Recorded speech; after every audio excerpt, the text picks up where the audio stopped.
की गंडकी मैया की आई। बड़ा ही सुंदर माहौल, माता के दरबार में सभी श्रद्धालु भक्त कांवरिया भक्त दूर दूर से आयल बा। भोलेनाथ सभी कांवरिया भक्त के मनोकामना के पूरा करी, सभी कांवरिया भक्त के दुख दूर हो जाए। आई गुरुदेव के कहना बाकी समय बहुत कम बा, एक छोटा सा भजन माँ के दरबार में।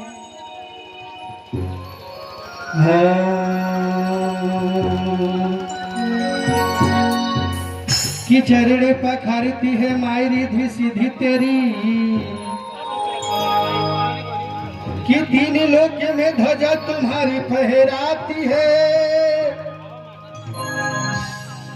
हंस वाणी हो वरदानी हो बीड़ा बाड़ी, अभिमानियों का सिस्मा टुपल में झुकाती हूँ। शैलगिरी या कंदरा चाहे सागर के हो जल राशि, तो राई को पहाड़ मतुपल में बनाती हो। भूल हो जाए या कोई गलती हो जाए, पर सदा नेह माँ बेटे पे बरसाती है। प्रेम से बोली सच्चे दरबार की। आई एक भक्त माई के दरबार में जाते रे, माई के मनाओ तड़े माई तोहरा दरबार में तो सभे आयल बा, लेकिन केहू निराश नहीं के बिल। भक्त कहतड़े हरे झुर झुर होनी में हो गछिया, हरे बहे झुरवाई के झूला तारी सातोरे बहिनिया, झुलुआला गाई के झूला तारी सातोरे बहिनिया। प्रेम से बोली शेरा वाली मैया की।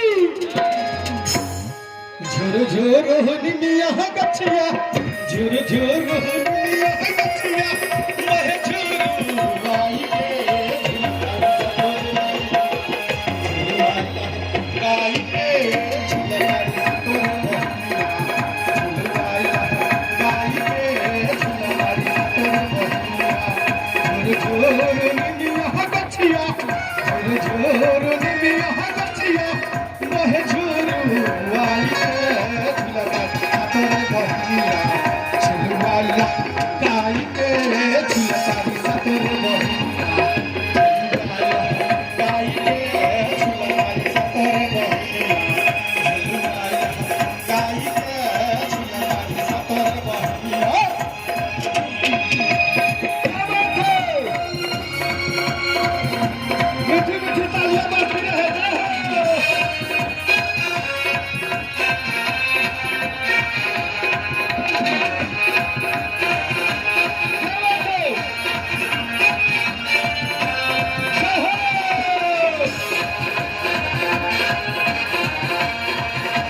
उठा के माता बहनों से आग्रह बा, कंवरिया भक्त से आग्रह बा के दोनों हाथ लंबा लंबा ऊपर उठा के